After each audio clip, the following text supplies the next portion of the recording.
कोलकाता में trainee doctor की हत्या और रेप के मामले की जांच सीबीआई कर रही है। इस केस में सीबीआई ने आरोपी संजय रॉय का साइकोलॉजिकल टेस्ट किया है। इस टेस्ट के दौरान संजय से कई सवाल किए गए थे। उसके मोबाइल फोन में मिले पॉर्न वीडियोस को लेकर भी सवाल हुए। संजय रॉय ने इस टेस्ट के दौरान ये भी बताया कि वो रेड लाइट एरिया जाता रहता था। उसने साथ ही कबूल किया कि वारदात के दिन भी उसने पॉर्न वीडियो देखे थे। साइकोलॉजिकल ऑटोप्सी टेस्ट के दौरान एक्सपर्ट्स ने यह आंकलन किया है कि संजय साइप्रेसिस हाइपरसेक्सुअलिटी नाम की एक बीमारी से ग्रसित हो सकता है। एक्सपर्ट्स बताते हैं कि एक डिसऑर्डर है जो ब्रेन के फंक्शंस में हुई गड़बड़ी के कारण होता है। एम्स दिल्ली के मनोरोग विभाग के पूर्व डॉक्टर राजकुमार बताते हैं कि हाइपरसेक्सुअलिटी एक दिमागी समस्या है। दिमाग के पाथवे में बदलाव होने से ऐसा हो सकता है। अगर किसी व्यक्ति के ब्रेन के पाथवे में कोई चेंज आता है तो उसको ऐसी समस्या हो जाती है। ऐसे व्यक्ति का खुद की एक्टिविटी पर कंट्रोल नहीं रहता है। कई मामलों में ब्रेन में मौजूद न्यूरोट्रांसमीटर के फंक्शन में गड़बड़ी के कारण भी ऐसा होता है। ब्रेन में सेरोटोनिन, डोपामाइन और नॉरपेनेफ्रिन होते हैं। ये व्यक्ति के मूड को नियंत्रित करने में मदद करते हैं। जब ये असंतुलन हो जाते हैं तो यौन इच्छा और व्यवहार प्रभावित हो सकता है। अगर न्यूरोट्रांसमीटर के फंक्शन बिगड़ने का असर यौन इच्छाओं पर पड़ता है तो ये हाइपरसेक्सुअलिटी डिसऑर्डर का कारण बन सकता है। डिमेंशिया बीमारी के कारण भी ऐसा हो सकता है, क्योंकि डिमेंशिया भी ब्रेन के उन हिस्सों पर असर डालती है जो शरीर के हार्मोन को कंट्रोल करते हैं। हाइपरसेक्सुअलिटी के कारण व्यक्ति को अपनी यौन इच्छाओं पर कंट्रोल नहीं होता है। इसकी वजह से व्यक्ति अक्सर परेशान रहता है और अलग अलग तरीकों से अपनी यौन इच्छाओं को पूरा करता है। अगर ये पूरी नहीं हो पाती है तो व्यक्ति मानसिक रूप से काफ़ी परेशान हो सकता है।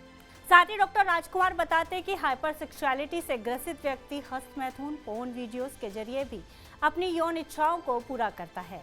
ऐसे व्यक्ति के दिमाग में हमेशा गंदे ख्याल आते हैं।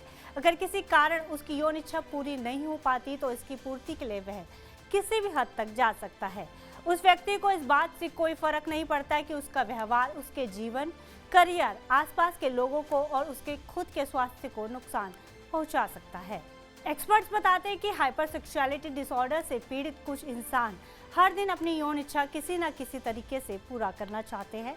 ऐसे व्यक्ति शरीर की ज़रूरत पूरी करने के लिए किसी भी तरह का अपराध कर सकते हैं और उनके मन में अफसोस तक नहीं होता है।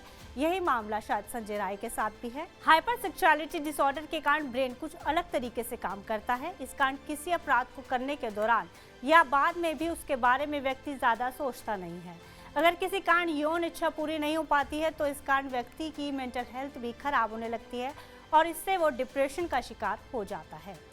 इस समस्या का इलाज मुमकिन है। डॉक्टर काउंसलिंग और दवाओं की मदद से इसको कंट्रोल कर सकते हैं।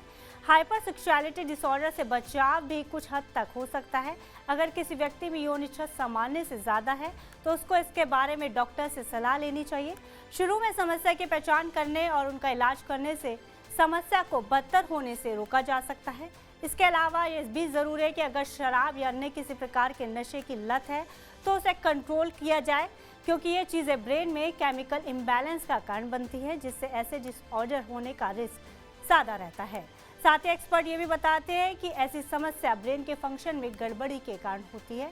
ऐसे में ज़रूर है कि आप मानसिक सेहत का ध्यान ज़रूर रखें और ऐसी किसी परेशानी होने पर डॉक्टर की सलाह ज़रूर लें, नहीं तो ये बीमारियां समाज के लिए खतरा बन जाती हैं और आपराधिक घटनाओं का कारण बनती हैं।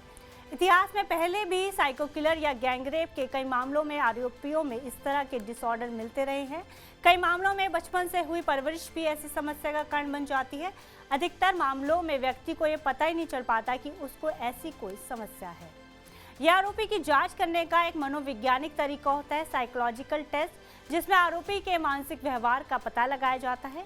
इससे व्यक्ति की मानसिक स्थिति का सही तरीके से आंकलन किया जाता है और देखा जाता है कि उसकी सोच कैसी है, आम लोगों के साथ व्यवहार कैसा है और वह कितना शांत या गुस्से वाला है। ये टेस्ट मनोरोग विशेषज्ञ या साइकोलॉजिकल एक्सपर्ट्स करते हैं। इस दौरान आरोपी को कई तरह की फ़ोटो दिखाई जाती हैं, जिसमें धब्बे, अलग अलग रंग के कलर वाली फ़ोटो होती हैं। इससे आंकलन किया जाता है कि आरोपी के सोचने और समझने की क्षमता कैसी है। इस टेस्ट के दौरान केस से संबंधित कई सवाल किए जाते हैं और देखा जाता है कि वह इनका जवाब कैसा दे रहा है। फिलहाल इस खबर में इतना ही। अगर आपको इससे संबंधित और जानकारी चाहिए तो प्लीज़ देखते रहिए TV9 भारत।